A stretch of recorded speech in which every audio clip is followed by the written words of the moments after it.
Our first speaker, Eric Huang, Vice President of DIGITIMES. Eric has over 26 years of experience as a semiconductor industry strategist and analyst. He has led cross-border consulting and research projects for Taiwan's National Development Council and the Ministry of Science and Technology. His expertise spans global foundry dynamics, EDA industry development, and policy impact analysis. Today, he will share his insights on semiconductor and tech supply chain, power shift amid geopolitical tensions, and AI paradigm. Let's welcome Eric Huang. Hi, everyone. I'm Eric Huang, Vice President of DIGITIMES. Today, I want to share my viewpoint on the topic of semiconductor and the tech supply chain, power shift amid geopolitics tensions, and the AI paradigm. This is my outline. First, I will discuss about the latest development in the semiconductor and the tech supply chains. And this slide discusses about the industry dominance power before and after the generative AI boom. Before ChatGPT release, only 5 tech companies, including Tesla, and also Apple, Microsoft, Alphabet, and Amazon, are in the top 10 list.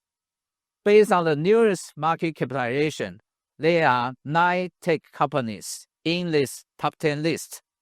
3 are semiconductor companies, NVIDIA, Broadcom, and TSMC. There are also 6 tech companies, including Microsoft, Apple, Alphabet, Amazon, Meta, and Tesla.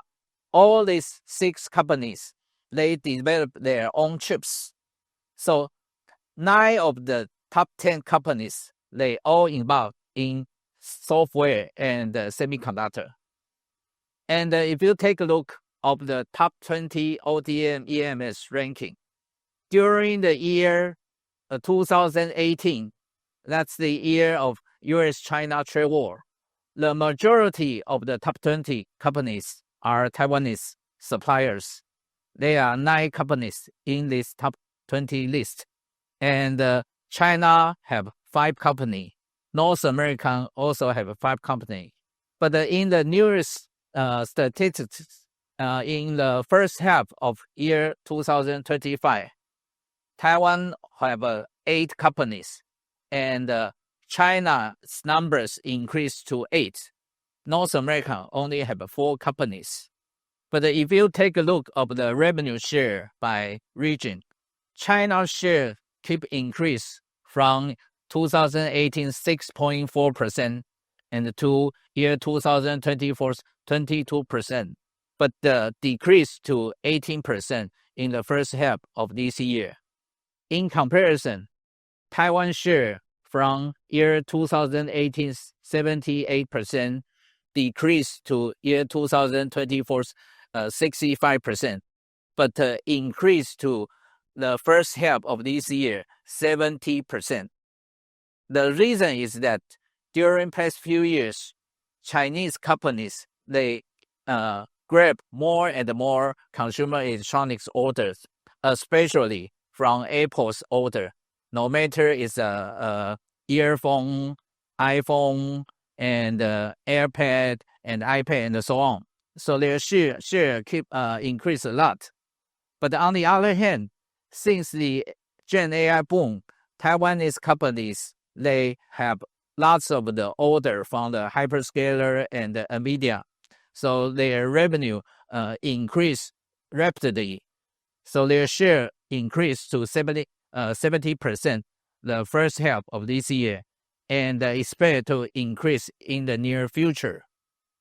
And if you take a look of the top 10 semiconductor product companies, you can compare the top 10 company in year 2018 and last year's top 10 ranking. You can find out, first, fabless companies were emerging, especially that NVIDIA became the biggest top 1 IC product company. And we didn't count the server rack system revenue, only count the chip revenue. And last year, NVIDIA chip revenue is $72 billion US, and the market share is 12%. And also, there are other fabless company in this top 10 list. So the numbers of fabless company in this top 10 list from year 2018's 3 companies increased to 5 companies last year. And also, if you put TSMC revenue here, you can find out that TSMC's revenue surpassed NVIDIA's revenue last year. So TSMC is now the biggest semiconductor company in the world. If you take a look of the top 10 wafer foundry last year, you can find out that the TSMC's share from year 2018's 47% increased to last year's 55%. And TSMC, you all know that the TSMC leads the advanced technology market. Besides TSMC, you can find out that the Chinese foundries have the most highest CAGR in the past few years. So TSMC experienced the highest CAGR at 19.4%. But the China's SMIC and the Huang, they are following. So their CAGRs at 17.6% and 12.3%. Now let's move on to the 3 battlefields in the technology industry. First battlefield, you know that during year 2018, we faced the significant trade war between the US and China. So the supply chain split as 2 supply chain systems, one for the US allies and the other for the China allies. So the supply chain begin to move, not just in capacity in China. They adopt the China Plus One policy. So many supply chain companies move their factory to Southeast Asia, to India, to Mexico, and so on. The most significant supply chain movement is to smartphone. So you can find the smartphone supply chain shift.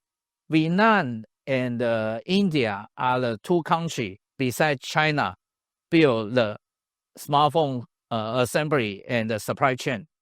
And you can find out for the past few years, China's smartphone export amount began decreased.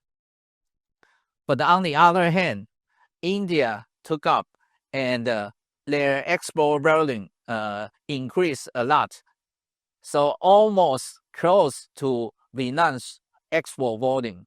And due to Trump administration's policy, so the US Apple, they decided to shift their capacity for the US market, mainly produced in India. So based on the newest Trump tariff policy, we can find out that there are 3 trends in supply chain shift out of China into the US and China for China. So currently, AI plus semiconductor are the most strategic supply chain for every big countries. So for the US and China, they are the biggest market for the AI infrastructure. They have the most demand for hyperscale data centers. And these 2 companies all want to build their own local domestic AI plus semiconductor supply chain. So under the Trump administration's tariff policy, if you want to focus on if you want to penetrate the US market, so you need to have your capacity out of China. And due to the newest US policy, you probably almost need to have your capacity located not just in Mexico, but also in the US. So many ODM companies, they decided to set up their factory in Texas. And Texas is very close to Mexico. That will help they to maintain the supply chain logistics. So not just the server supply chain, data center supply chain, but also the semiconductor So TSMC announced to add 100 billion investment. And also NVIDIA and AMD, they also announced, and Apple, they also announced that they have big investment in the US to ask their supply chain to set up their factory in the US. So that's the into the US part. And as for the China, so Chinese government try to pursue the self-sufficient and controllable supply chain for AI and ICs. So if you willing to penetrate the Chinese market, then you should build your factory in China and purchase China-made local components and equipment and so on. So that's the China for China. So for rest of the world, they now due to the sovereign AI, so they all want to build their AI infrastructure as the newest digital infrastructure. And also, they try to have their own AI plus IC supply chain. But only a few countries have this kind of opportunity to build a supply chain. And so the supply chain will be separate as 3 markets. One is for the US, the second is for China, and the third is for the rest of the world. As for the semiconductor, because the self-sufficiency issue, so you can find out that for the past few years, the Chinese market become the biggest semiconductor equivalent market, especially for year 2024. The market amount is to reach $49 billion. Compared to the second and the third largest market, Korea and Taiwan, the market for China is huge. And if you accumulate the purchase amount for the past few years, you can find out China built lots of the capacity in past few years due to the self-sufficiency issue.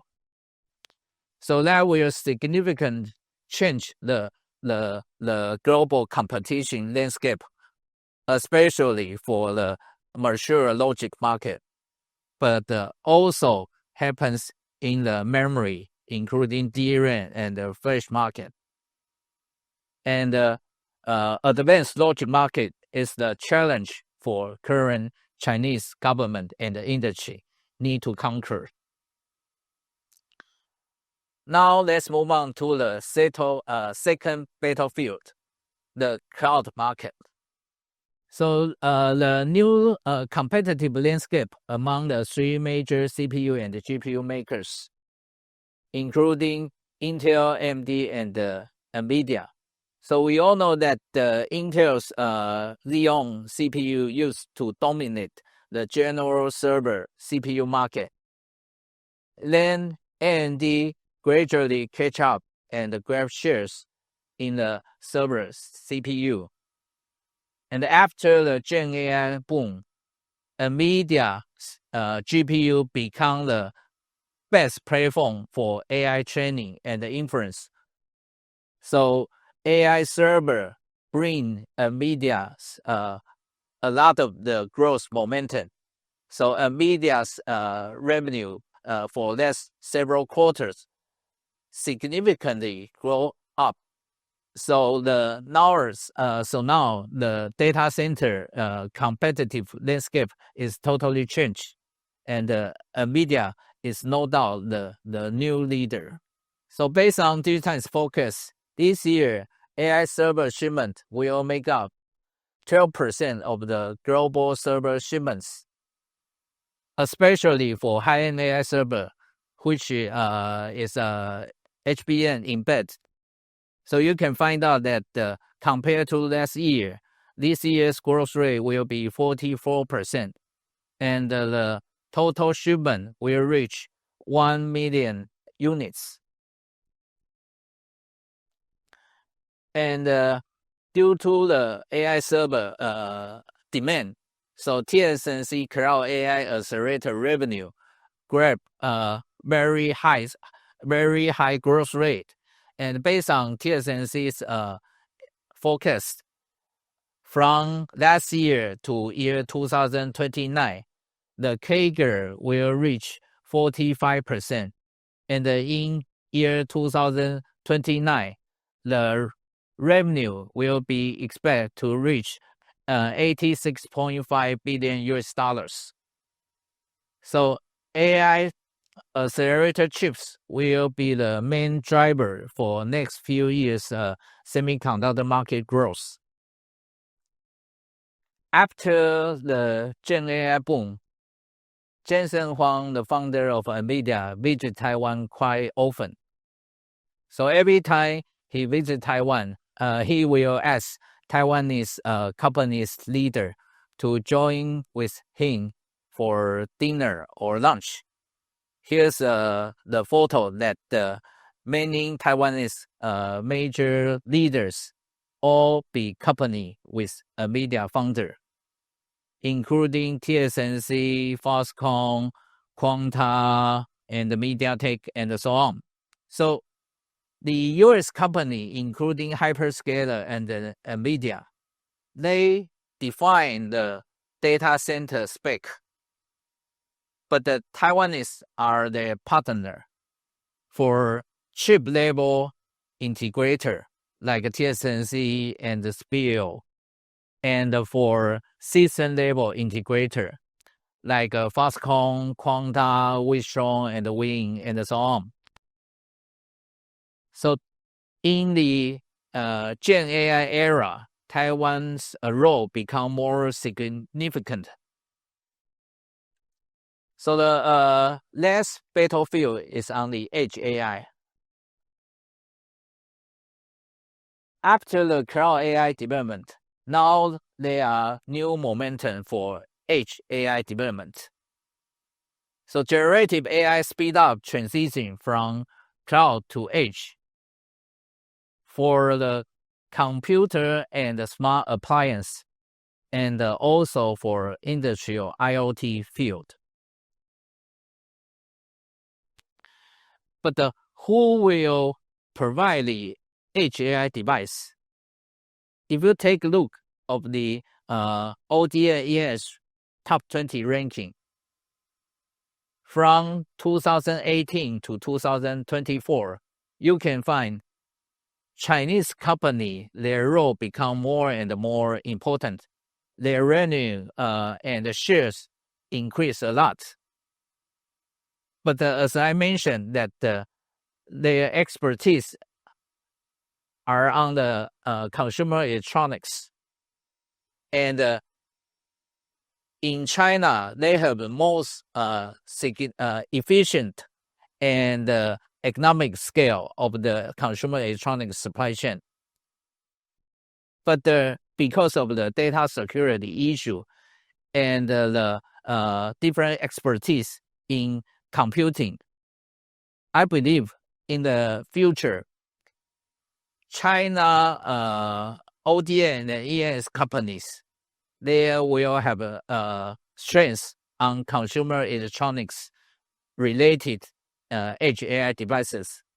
But for Taiwanese makers, they will be have strength on the data security related electronic devices like a computer and networking devices and so on. So Taiwanese and Chinese companies, they still will be the major manufacturer for the different kind of edge AI devices. So recap and summary. Under current geopolitical circumstance, the global tech market is expected to divide into 3 segments: the US, China, and the rest of the world. AI and the semiconductor are the precious jewels that every country want to develop. NVIDIA and the hyperscalers are the 2 forces driving the AI revolution. The competition dynamics should be carefully watched. And Taiwan's electronics and semiconductor supply chain plays a vital role in supporting the GenAI boom and benefiting from it. In comparison, China will seize numerous market opportunities in edge AI, particularly in the consumer electronics sector. Okay, that's my sharing. Thanks.